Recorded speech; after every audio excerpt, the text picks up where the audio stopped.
Bigla akong nataka mga kabagkat ng ganito. Kaya bibili tayo. Magustuhan yung sarili. Pagbigyan. Kuha lang muna tayo ng dalawang ganito mga kabagkat. Sundan na lang natin sa susunod na araw. Kailangan na rin ng ganito kasi papunta na yung bagyo. Kaya mamaya maglalaba tayo. Kala ko di ko kailanganin ng basket mga kabagkat, pero eto, nilagay ko na lang sa karton. Ito yung unang ginagawa ko mga kabagkat pagkadating ko dito sa bahay.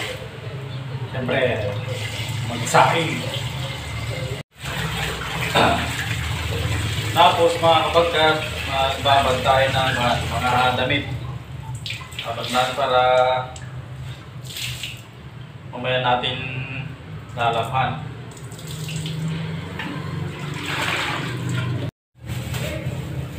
Ibabad na natin yung damit mga kabagkat.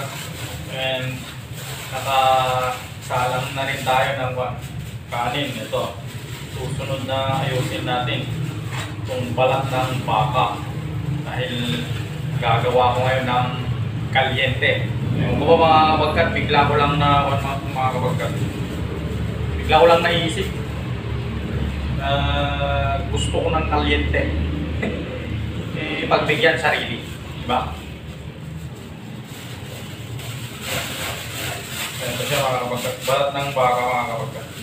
Ngayon, papalambot muna natin. Inisan muna natin.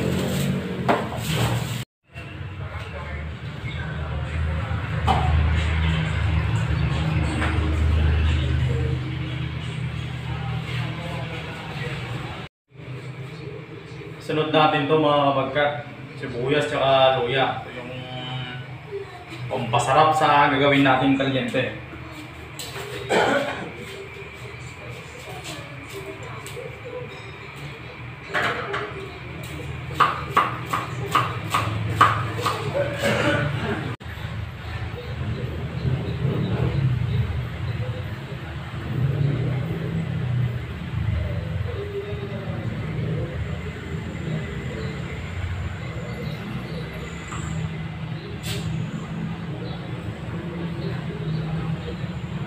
Bibigay sarap mga kabagkat.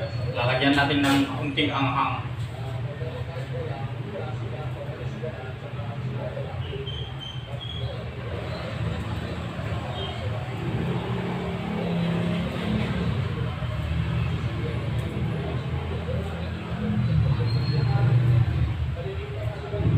Ito yung ilalagay natin mga kabagkat na rekado.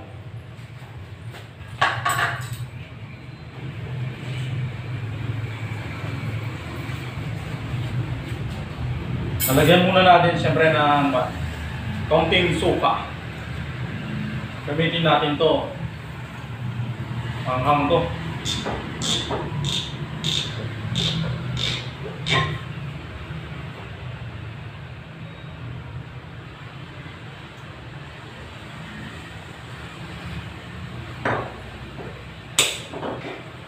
Sa mga Ilocano po dyan, alam nyo to mga kabagkat.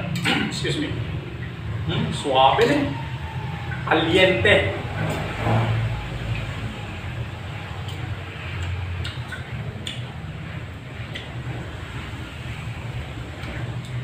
Suabe. Sarap mga kabagkat. Balat ng baka to.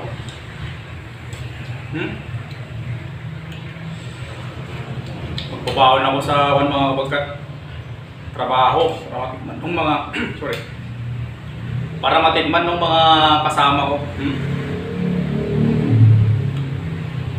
Kain mga kabagkat.